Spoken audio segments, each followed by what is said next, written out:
Hi friends, நாம் இன்னைக்கு பார்க்குறது ஒரு ஃபேன்சி சாரீ லைனிங் ப்ளவுஸ் எப்படி ஸ்டிச்சிங் செய்யலாம் அப்படின்னு தான். வீடியோவை ஸ்கிப் பண்ணாமல் முழுசாக பார்த்தீங்கன்னா ஒரு லைனிங் ப்ளவுஸ் ஆரம்பத்துலேருந்து கடைசி வரைக்கும் ஒவ்வொரு பகுதிக்கும் எப்படி ஸ்டிச்சிங் செய்யலாம் அப்படிங்கிறது ஈஸியாக புரிஞ்சுக்கலாம். தைக்கிறது பெருசு இல்லை, அது ஒவ்வொரு இடத்துக்கும் நாம் நிறுத்தி அந்த இடத்துல பொறுமையாக எவ்வளோ ஸ்பீடாக தைக்கணும், எந்த நேரம் எந்த மெத்தேடில் தைக்கணும் அப்படிங்கிறதும் நாம் புரிஞ்சுக்கிட்டா தான் ஒரு லைனிங் ப்ளவுஸை கரெக்டாக தைக்க முடியும்.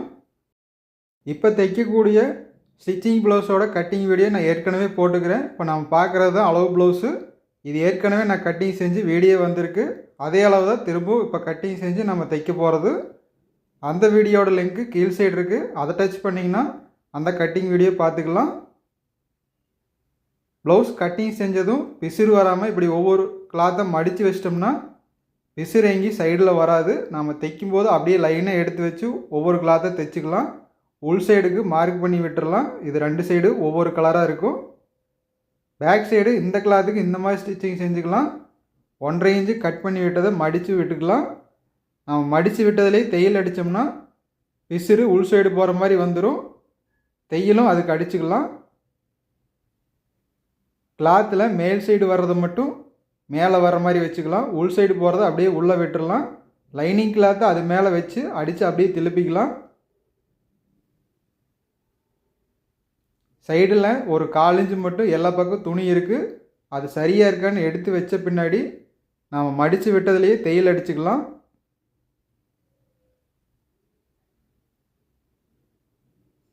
இந்த மாதிரி தைக்கும்போதும் ப்ளவுஸ் பீஸில் ஒவ்வொன்று ரொம்ப கிராஸாக இருக்கும். அந்த மாதிரி வந்ததுன்னா கூட நாம் இப்படி திருப்பும்போது அடித்து அந்த கிராஸ் எல்லாம் சரியாக வந்துடும். ஒவ்வொரு கிளாத்து கரெக்டாக ஸ்ட்ரைட்டாக இருக்கும். ஆனால் ஒவ்வொரு கிளாத்து சேலையிலேருந்து வெட்டும்போது கிராஸ் டைப்பில் வரும். அந்த மாதிரி இருக்கிறது தைக்கும்போது ரொம்ப திருகல் விழுந்த மாதிரி வரும். அதுக்காக இப்படி அடித்து திருப்பும்போது அந்த திருகல் எதுவும் வராது. 1/4 இன்ச்சு மட்டும் வெட்டி எடுத்துகிட்டு திருப்பி ஊசி எடைக்கு ஒரு தையல் அடித்த பின்னாடி 1 இன்ச்சுக்கு ஒரு தையல் அடிச்சுக்கலாம். இந்த கிளாத்து கண்ணாடி மாதிரி இருக்குது, ரொம்ப சாஃப்டான கிளாத்து. கட்டிங் செஞ்சோம்னா அப்படியே மடித்து வச்சிடணும். சிலர் கட்டிங் செஞ்சு அப்படியே டேபிள் மேலே வச்சுருவாங்க. 2 நாளைக்கு அப்படியே கிடந்ததுன்னா அந்த பிசுறில் கொஞ்சம் வெளியே வந்துடும். அதனால் கரெக்டாக மடித்து வச்சிடணும். தைக்கும்போது கரெக்டாக எடுத்து ஒவ்வொரு பீஸாக எடுத்து வச்சிட்டோம்னா பிசுறு அதிகமாக வெளியே வராது. 1 இன்ச் அளவுக்கு திருப்பி தையல் அடிச்சுக்கலாம்.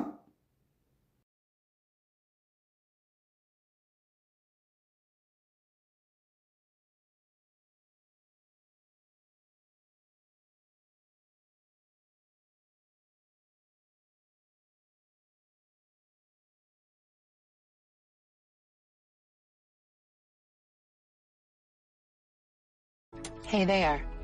Subscribe to my channel and also press this bell icon so you can get latest video notifications. And this is absolutely free.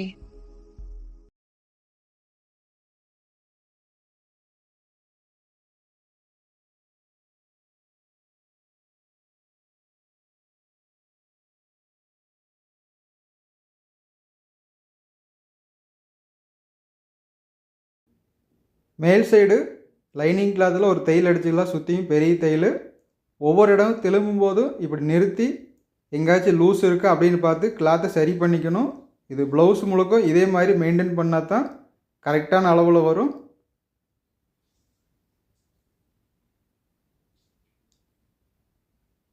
Front side back side ஸ்லீவுக்கு எல்லாமே லைனிங் கிளாத்தை வச்சு ப்ளவுஸில் அட்டாச் பண்ண வரைக்கும் இதே மெத்தடில் தைச்சிட்டோம்னா அளவு கரெக்டாக இருக்கும்.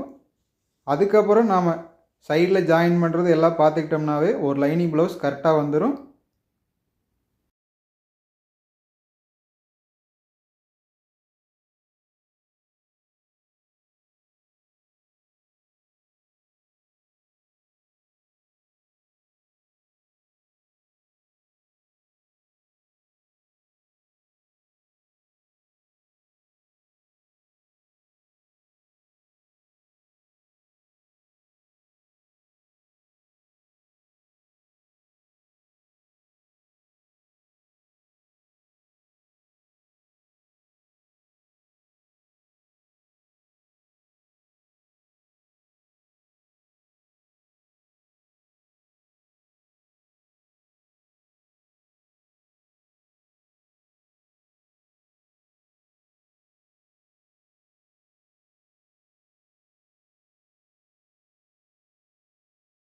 பேக் சைடு பீஸுக்கு எல்லா வேலையும் முடிஞ்சுது. இதை அப்படியே மடித்து வச்சிடலாம். அடுத்து பட்டி ஸ்டிச்சிங் பண்ணிக்கலாம். பட்டிக்கு உள் சைடு எக்ஸ்ட்ராவாக இன்னொரு கிளாத்து வச்சுக்கலாம். கிளாத்து ரொம்ப மெலிசாக இருக்கிறதுனால உள்ள ஒரு துணி வச்சதுனா தான் நல்லா கிரிப்பாக இருக்கும். உள் சைடுக்கு மார்க் பண்ணி விட்டுடலாம்.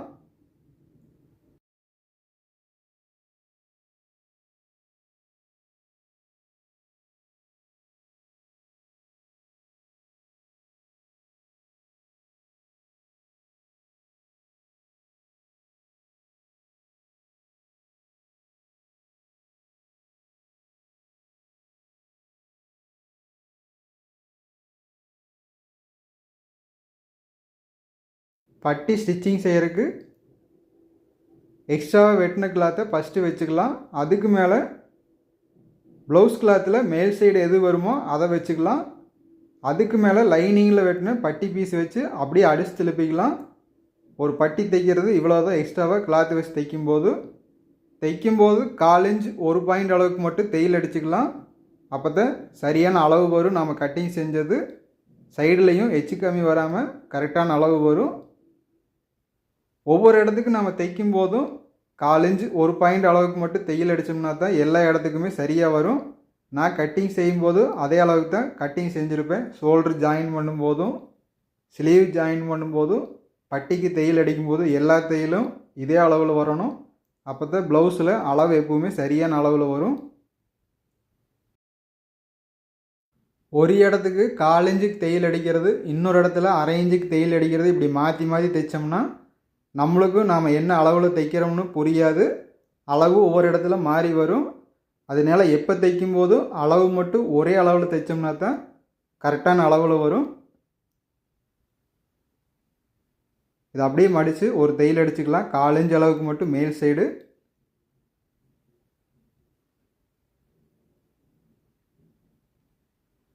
தையல் அடித்த பின்னாடி அதிகமாக இருக்கிற கிளாத்தெல்லாம் வெட்டி எடுத்துக்கலாம்.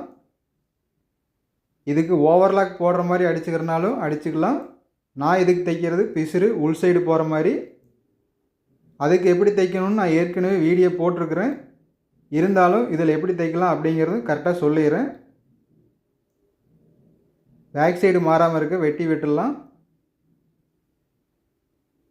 லைனிங் கிளாத்து மட்டும் 2க்கும் ஒரு தையல் அடிச்சுக்கலாம். 2 கிளாத் இருந்ததுன்னா தான் திருப்பி ஜாயின் பண்ணும்போதும் 2 ஈவனாக வரும்.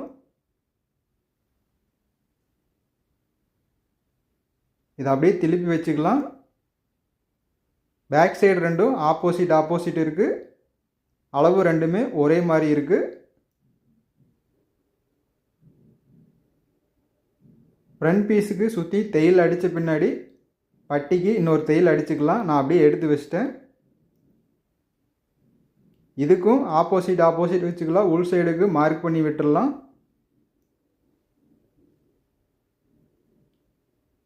இந்த பீஸு கிராஸ் கட்டிங்கு, அதனால் மெதுவாக தைக்கணும்.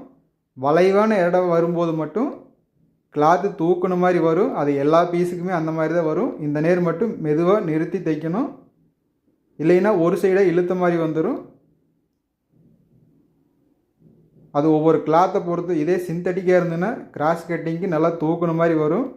ஏன்னா அந்த நேர் ரவுண்ட் ஷேப்பில் வர்றதுனால கிளாத்து ஒரு சைடை தள்ளிட்டு தான் வரும். அதை நான் நிறுத்தி சரி பண்ணி அப்புறம் தான் தைக்கணும்.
டாட் பிடிக்கிறதுக்கு இந்த ப்ளவுஸுக்கு 1.25 இன்ச் அகலம் வச்சோம்னா போதும். 2.5 இன்ச்சுக்கு வரும். 2.25 இன்ச் நீளத்துக்கு பிடிச்சிக்கலாம். சின்ன ப்ளவுஸாக இருக்கிறதுனால இந்த அளவுக்கே போதும்.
கப் ஷேப்பும் கரெக்டாக வந்துருச்சு.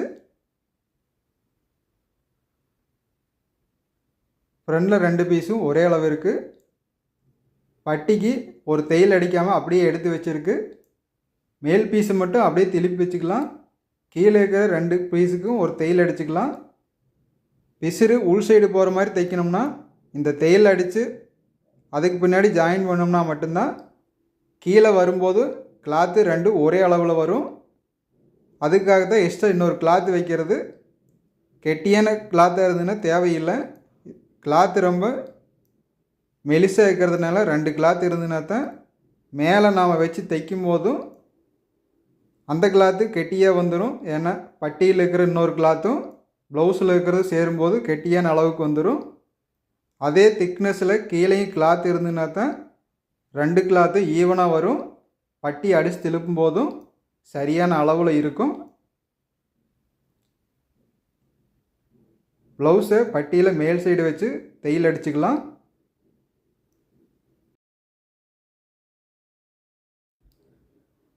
டாட் பிடிச்சது பேக் சைடு போகிற மாதிரி தள்ளி விட்டுடலாம். இந்த இடத்துக்கு வந்ததையும் நிறுத்தி கரெக்டான இடத்துக்கு எடுத்து வச்சு அப்புறம் தான் நம்ம தைக்கணும். அப்படியே ஸ்ட்ரைட்டாக தையல் அடிச்சுட்டு வர முடியாது. பேக் சைடு 1/2 இன்ச்சு மட்டும் கிளாத் இருக்குது. இன்னொரு பீஸும் ஆப்போசிட் வச்சு தைச்சிக்கலாம். இப்போ தைக்கும் போதும் பட்டியில் இருக்கிற ஒரு கிளாத்தும் ப்ளவுஸில் இருக்கிற கிளாத்து சேரும்போது 3 கிளாத்து சேர்ந்துக்குது. அதுக்கு ஈவனாக வரணும்னா கீழ் சைடும் 2 கிளாத் இருந்ததுன்னா தான் பட்டியில் தையல் அடிக்கும் போதும் எல்லா கிளாத்து ஈவனான அளவுக்கு வரும். எச்சு கம்மி வராது. அதுக்காக தான் கீழே 2 கிளாத்து நான் அப்படியே விட்டுருக்குறேன்.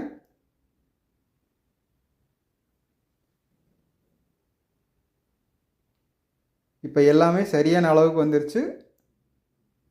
கீழ் சைடு கிளாத்தை மட்டும் தையல் அடிக்கும்போது ஒரு விரலை கரெக்டாக அழுத்தி பிடிச்சி தைச்சிட்டோம்னா தான் சரியான அளவில் வரும்.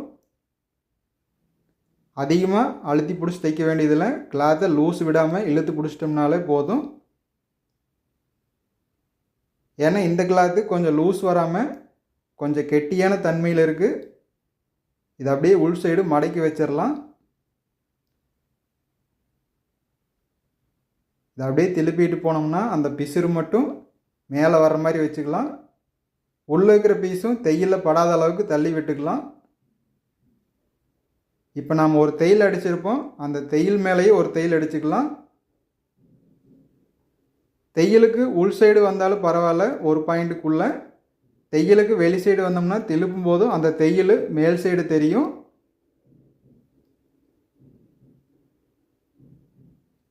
அதனால் அந்த தையலை ஒட்டின மாதிரியே உள் சைடு போகிற மாதிரி தையல் அடிச்சுக்கலாம்.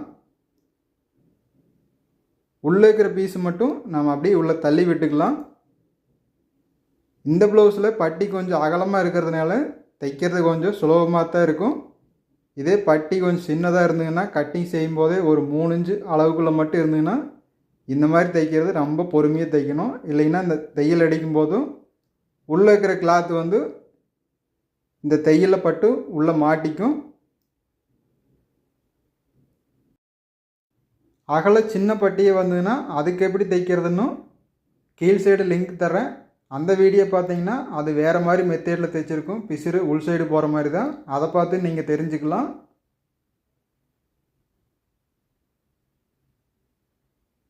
இது மடிக்கிறதும் கரெக்டாக இந்த மாதிரி எடுத்து வச்சு மடிச்சுக்கலாம். ரெண்டாக மடித்தோம்னா பிசுறில் படாமல் உள் சைடு போயிடும்.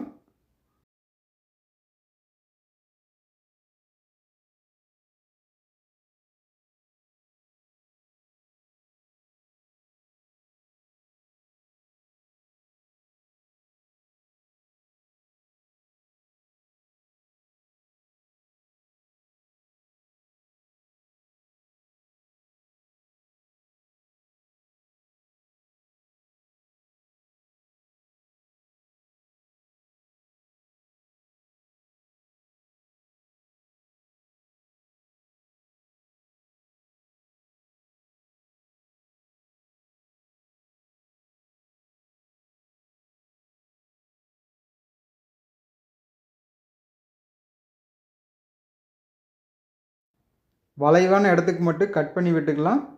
அப்போ தான் பீஸ் நல்லா திரும்பி வரும், உள் சைடு இழுக்காமல் இருக்கும்.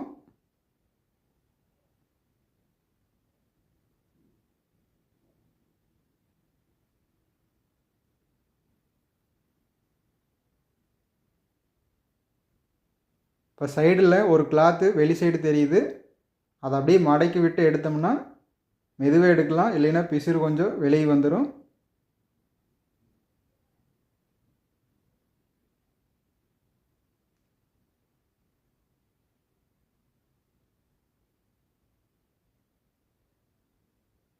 இப்போ சரியான அளவு வந்துருச்சு.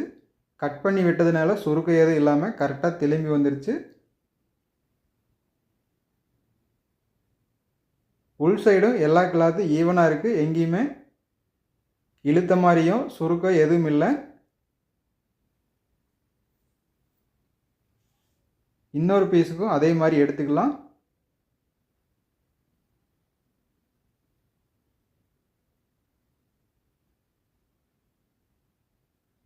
இழுக்கும்போது லைனிங் கிளாத்தை பிடிச்சி அப்படியே எடுத்துக்கலாம்.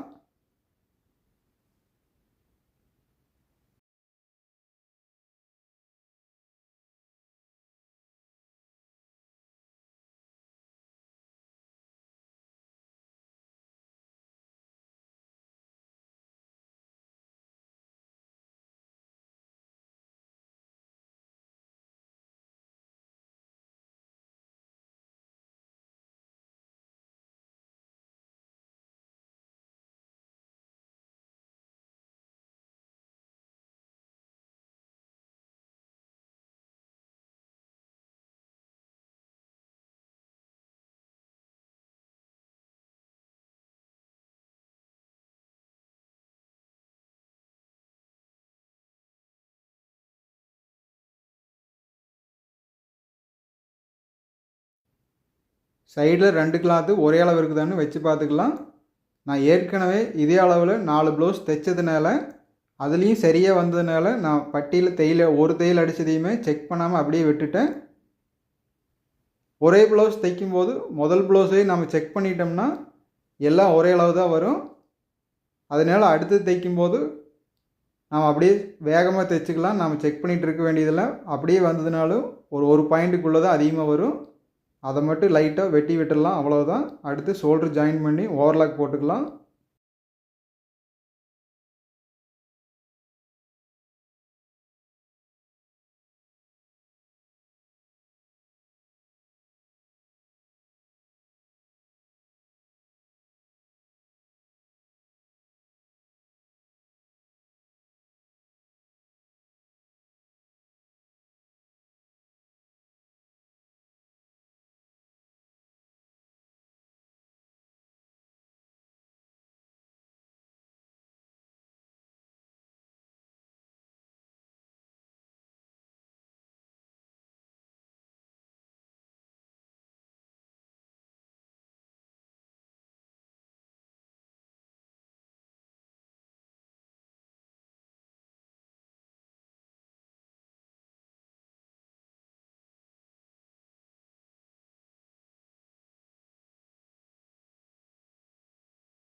கழுத்து பீஸ் தைக்கும்போதும் வி ஷேப் வர்ற இடத்துக்கு மட்டும் ஒரு ஃப்ளிட் வச்சு அப்படியே மடக்குனோம்னா அதே ஷேப்புக்கு திரும்பி வந்துக்கும்.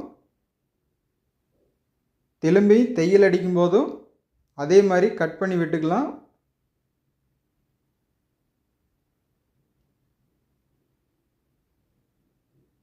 இப்போ கரெக்டான அளவுக்கு திரும்பி வந்துருச்சு. இவ்வளோதான். ஒரு ஃப்ளிட்டு மட்டும் வச்சோம்னா போதும்.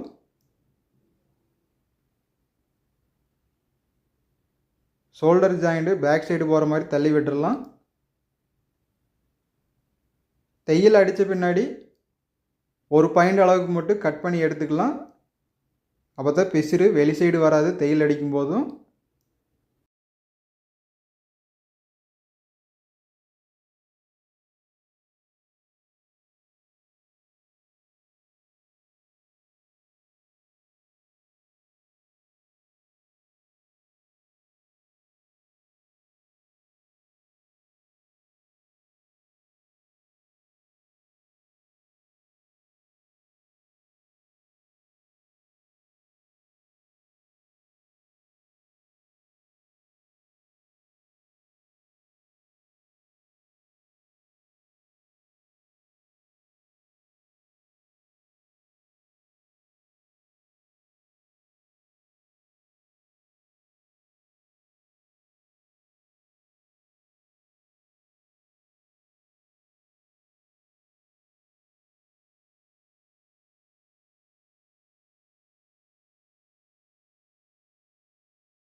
இந்த ப்ளவுஸுக்கு அளவு ப்ளவுஸோட கை நீளம் கொஞ்சம் கம்மியாக வச்சுருக்கு.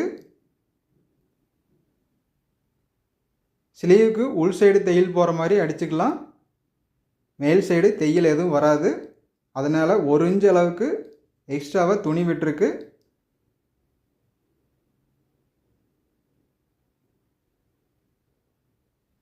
இந்த ப்ளவுஸ் கட்டிங்கில் கை நீளம் 10 இன்ச்சு அல்லது 10.5 இன்ச்சு இருக்கும். இதுக்கு 6 இன்ச்சு மட்டும்தான் கை நீளம் வச்சுருக்கு. 6 ப்ளவுஸ் தைச்சதுனால ஒவ்வொரு ஸ்லீவுக்கும் ஒவ்வொரு மாதிரி அளவு வச்சுருக்கு. ப்ளவுஸ் கிளாத்தில் மேல் சைடு வர மாதிரி வச்சுக்கலாம். நம்ம கீறி விட்டதுலேயே ஒரு தையல் அடிச்சிட்டோம்னா சரியான அளவு வரும். திருப்பி லைனிங் கிளாத்து மேலே மட்டும் தையல் அடிச்சுக்கலாம். ப்ளவுஸ் கிளாத்தில் மேல் சைடு எந்த தையலும் வராது.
அடுத்து ஸ்லீவ் ஜாயின் பண்ணிக்கலாம். கட்டிங் செய்யும்போது ஒரு பாயிண்ட் அளவுக்கு அதிகமாக வெட்டுத்த கட்டிங் செஞ்சுருந்தேன். அதே மாதிரி வச்சுக்கலாம்.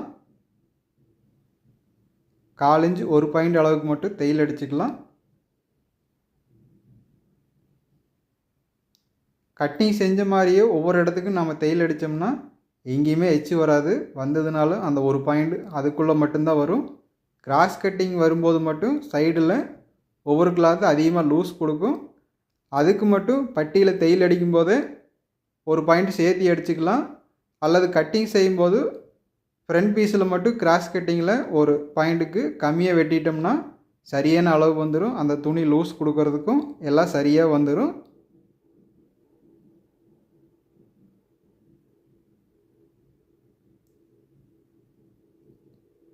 கால் இன்ச் அதிகமாக இருக்குது.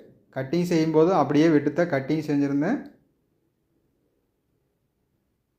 இந்த கட்டிங்கில் 6 ப்ளவுஸ் தைச்சதும் ஒவ்வொரு கிளாத்துக்கு சரியாக வந்தது. இந்த கிளாத்து இழுத்து கொடுக்காம கொஞ்சம் கெட்டியான தன்மையோடு இருக்கிறதுனால இந்த மாதிரி ஒரு 1/4 இன்ச் அதிகமாக காமிக்குது. இதே சிந்தட்டிக்கில் ஒன்று தைச்சிருந்தேன், அதுக்கு சரியான அளவு தான் வந்தது. ஒரு பாயிண்ட் மட்டும்தான் அதிகமாக வந்தது. அதனால் ஒன்றும் பிரச்சனை இல்லை. இந்த ப்ளவுஸ் சின்னதாக இருக்கிறதுனாலையும் அவங்களுக்கு இது ஒன்றும் டைட்டாக தெரியாது. அப்படி டைட்டாக போகுது அப்படின்னு நாம் நினச்சோம்னா கீழே ஆம்கோலில் இன்னொரு பாயிண்ட் இறக்கி வெட்டணும்னா இந்த அளவுக்கு சரியாக வந்துடும்.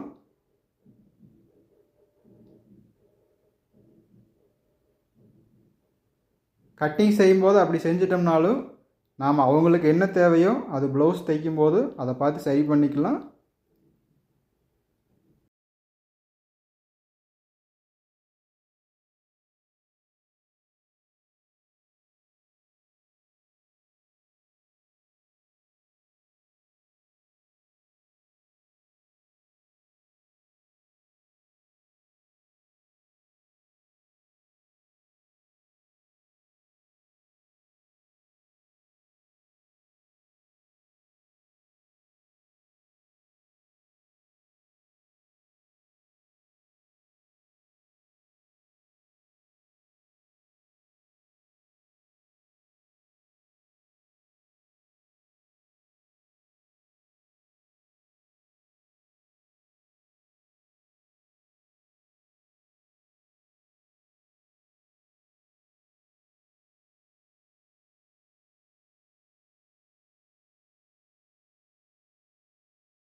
ஸ்லீவுக்கு சுருக்கம் இல்லாமல் சரியாக வந்துருச்சு. ஊக்பட்டி ஸ்லீவ் ஜாயின் பண்ணுறதுக்கு முன்னாடியே அடிச்சிருக்கணும். நான் அடிக்காமல் விட்டு ஸ்லீவ் ஜாயின் பண்ணிவிட்டேன். அடுத்து ஊக்பட்டி தைச்சிக்கலாம். ஸ்லீவ் ஜாயின் பண்ணுறதுக்கு முன்னாடியே நம்ம ஊக்பட்டி வச்சோம்னா தைக்கிறதுக்கு கொஞ்சம் சுலபமாக இருக்கும். இல்லைன்னா எல்லாமே வச்சு தைச்சிட்டு இருக்கிறதுக்கு ப்ளவுஸ் கொஞ்சம் வெயிட்டாக இருக்கும். இது கொஞ்சம் சின்ன ப்ளவுஸ் அப்படிங்கிறதுனால அதிகமாக தெரிவிக்காது. இதே கை நீளம் பெருசாக இருந்து பெரிய ப்ளவுஸாக இருந்ததுன்னா தைச்ச பின்னாடி ஊக்பட்டி வச்சுட்டு இருந்தோம்னா தைக்கிறதுக்கு கொஞ்சம் சிரமமாக இருக்கும். மிஷின் மேலே துணி எடுத்து வச்சோம்னா கூட கீழே இழுத்துக்கிட்டே வந்துக்கிட்டே இருக்கும். அதனால் ஊக்பட்டி முதல்ல அடிச்சுக்கலாம்.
பட்டி ரெண்டும் ஒரே அளவு இருக்குது. அடுத்து இடுப்பு சுற்றளவு என்ன இருக்கோ அதே அளவு வச்சு தையல் அடிச்சுக்கலாம். ஃப்ரண்டில் 6.25 இன்ச் இருக்குது. 25 இன்ச் இடுப்பு சுற்றளவு வரும். அதை அப்படியே 4ஆக பிரிச்சுக்கலாம். 6.25 இன்ச்சுக்கு ஃப்ரண்ட் சைடு மார்க் பண்ணிக்கலாம். Back side 6.25 inch plus dot பிடிக்கிறதுக்கு 1 இன்ச் சேர்த்து 7.25 இன்ச் வச்சுக்கலாம். அந்த 7.25 இன்ச் வர்றதில் டாட் பிடிச்சிக்கலாம்.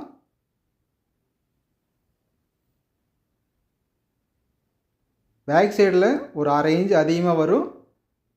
அது 3 தையல் அடித்த பின்னாடி அது கிராஸை ஸ்ட்ரெயிட்டாக வெட்டிடலாம். அவ்வளோதான்.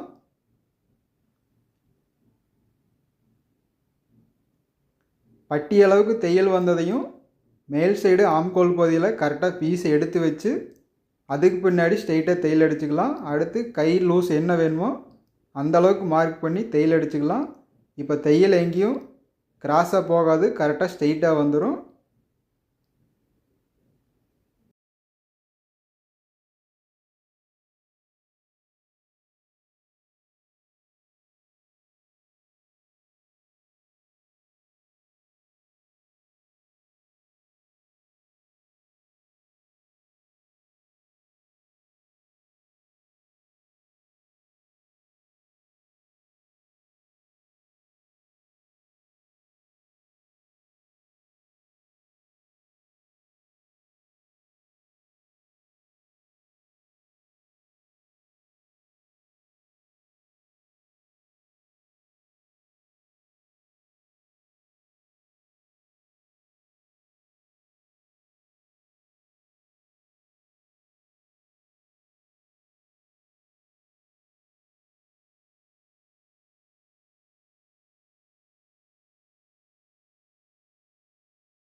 பேக் சைடு 2 டாட்டு பிடிச்சாச்சு.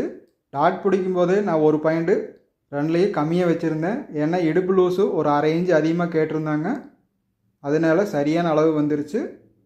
இந்த ஸ்டிச்சிங் வீடியோ இதோட முடிவடையுது. கண்டிப்பாக பயனுள்ளதாக இருக்கும். ஒவ்வொரு கிளாத்துக்கும் எப்படி தைக்கலாம் அப்படிங்கிறது நீங்கள் புரிஞ்சுருப்பீங்க. இதுக்கு முன்னாடி ஸ்டிச்சிங் செய்யறதுலேயும் கொஞ்சம் குழப்பம் இருந்திருந்தாலும் இந்த வீடியோ பார்க்கும்போது ஈஸியாக புரிஞ்சிருக்கும். லைக் பண்ணி ஷேர் பண்ணுங்கள். மற்றவங்களுக்கும் போய் சேரும், அவங்களுக்கும் பயனுள்ளதாக இருக்கும். நாம் அடுத்த வீடியோவில் சந்திக்கலாங்க ஃப்ரெண்ட்ஸ்.